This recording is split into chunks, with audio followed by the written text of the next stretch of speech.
किसान भाइयों नमस्कार। मैं आपका किसान साथी किसान भाई पीयूष मलिक आपका फिर से स्वागत करता हूं आपके अपने YouTube चैनल गन्ना किसान में। दोस्तों, कल हमारी बात हुई थी बेसिक जो डोज है पेड़ी प्रबंधन में वो कैसे की जाए और उसका उपयोग हम अपने खेत में कैसे करें। तो आइए दोस्तों, हम आगे की चर्चा करते हैं। जो अपनी बेसिक डोज है उसे खेत में डालने के बाद अब हम आगे क्या करते हैं। दोस्तों, उस बेसिक डोज को हमने इस खेत में डाल दिया था। पहले पाती निकलवाई, उसके बाद जो ठुट थे वो ठुट कटाए। ठुट कटाने के बाद में हमने उस खाद को इस खेत में बखेर दिया। देखिए, इस बार बारिश काफ़ी हुई है जिसके कारण खेत में अभी तक काफ़ी नमी बनी हुई है। तो ये अच्छा है कि हमें अभी किसी भी प्रकार का पानी देने की कोई आवश्यकता नहीं है। बेसिक डोज को आपस में मिलाने के बाद, यानी कि एनपीके और जो आपका ह्यूमिक एसिड है उसका आपस में मिलाने के बाद में हमें खेत में डालना है। डालने के बाद हमें कल्टीवेटर से, ट्रैक्टर का कल्टीवेटर या बैलों का कल्टीवेटर या फिर जो झोटे के पीछे चलाने वाली मशीन होती है उसके द्वारा हमें खेत की जुताई कर देनी है। उस जुताई को करने के बाद में दोस्तों छोटे छोटे मिट्टी के डले बन सकते हैं, जैसे कि आप देख रहे हैं इस प्रकार के। उसका उपाय ये है कि उस जुताई को करने के बाद आप इस पर मैड़ा लगा दें, यानी कि पाटा फेर दें। पाटे में आप ट्रैक्टर के पीछे डालकर भी फेर सकते हैं या फिर बैलों के पीछे भी आप मैड़ा चला सकते हैं। वो आपकी अपनी सुविधा अनुसार आप जैसे चाहें ऐसे कर सकते हैं। दोस्तों, जो बेसल डोज है प्रारंभिक अवस्था में हमें एनपीके की ही सबसे ज़्यादा आवश्यकता पेड़ी प्रबंधन के लिए होती है। इसमें दोस्तों मैं एक बात और कहना चाहूँगा।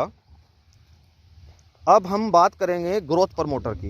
देखिए, हमने एनपीके की मात्रा दे दी, ह्यूमिक एसिड दे दिया, लेकिन अब ऐसा क्या ग्रोथ प्रमोटर डालें जिससे कि हमारी फसल और अच्छे से जोड़ लगाए और अच्छा उत्पादन हमें मिल सके। दोस्तों, ग्रोथ प्रमोटर के लिए सबसे अच्छा जो ग्रोथ प्रमोटर मुझे लगता है वो है सागरिका। ये इफको कंपनी का आता है और आजकल हमारे गन्ना किसान इसका प्रयोग भी काफ़ी मात्रा में अपने खेतों में कर रहे हैं। इसकी सबसे बड़ी खूबी ये है कि ये समुद्री शैवाल जो होता है उसके द्वारा ये बनाया जाता है।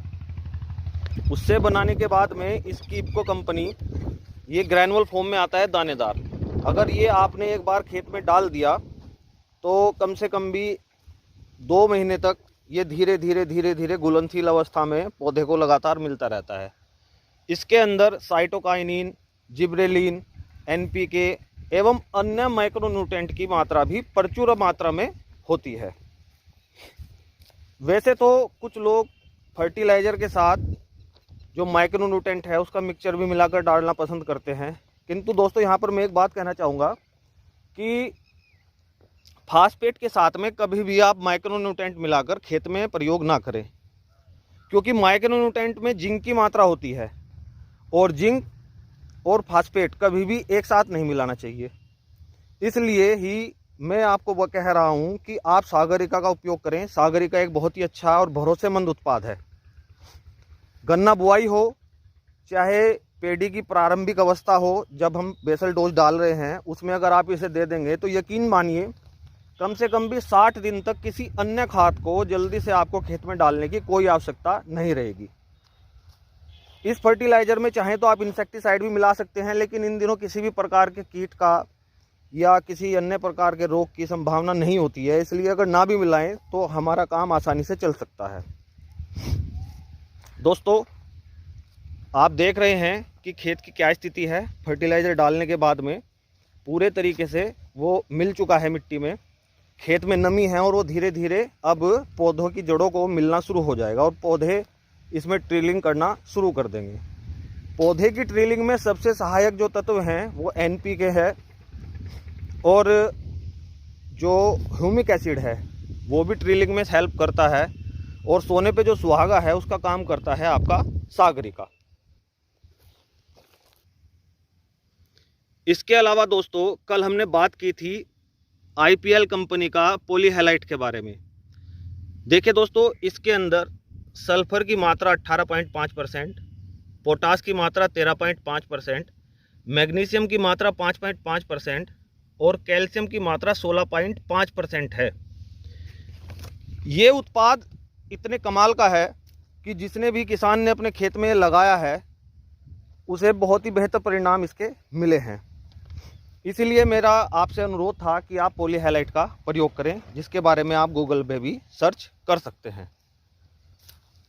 मित्रों, इसकी एक खास बात, पॉलीसल्फेट की एक सबसे बड़ी खास बात ये है कि ये पानी में लीच नहीं होता जल्दी से। ज़मीन के अंदर डालने के बाद ये लीच नहीं होता, पौधे को धीरे धीरे एक लंबे समय तक मिलता रहता है, जिससे कि आपका पौधा हरा भरा बना रहेगा, जिससे उसमें क्लोरोफिल की मात्रा अच्छी रहेगी, प्रकाश संश्लेषण अच्छा होगा और वो तेज़ी से ग्रोथ करेगा।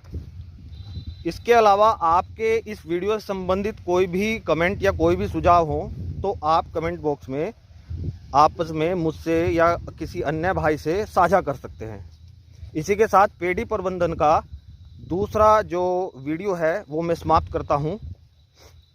आपका बहुत बहुत धन्यवाद। अब मुलाकात होगी तीसरे वीडियो में, जिसमें हम फर्टिलाइज़र और इंसेक्टिसाइड हमें कहां और कैसे सुलभता से प्राप्त हों, जिससे हमारा ज़्यादा खर्चा ना हो और हम एक अच्छी उपज ले सकें। इसी के साथ मैं ये वीडियो समाप्त करता हूं। धन्यवाद। नमस्कार।